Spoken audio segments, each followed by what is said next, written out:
আপনি একটা ধর্ষককে ধরে ধর্ষকের মিডল স্টাম্প বরাবর গুলি করেন।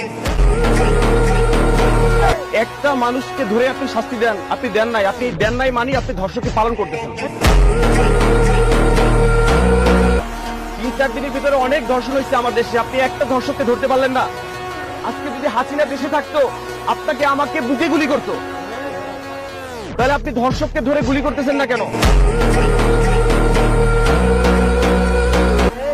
আজকে সাধারণ ধর্ষকের হাতে যদি পিস্তল থাকে, গুলি থাকে, আপনার প্রশাসনের হাতে তো পিস্তল গুলি আছে। আপনি আমাকে সার্চ করেন, আমার কাছে পিস্তল থাকলে আপনি নিয়ে যান, সেটা যদি না পারেন তাহলে নাইমা যান। আপনি ধর্ষককে শাস্তি দিতে যদি না পারেন তাহলে আপনি চেয়ার ছেড়ে দেন, যে শাস্তি দিতে পারবে ওনাকে বসান। আমার দেশের মা বোন যদি নিরাপত্তায় না থাকে, আজকে আপনার মেয়েকে ধর্ষণ করলে তো আপনি কান্নাকাটি শুরু করে দিতেন ভাই।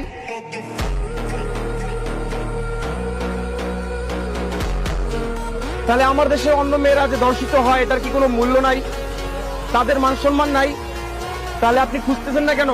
আপনি একটা ধর্ষককে ধরে পিলারে টানাচ্ছেন না কেন?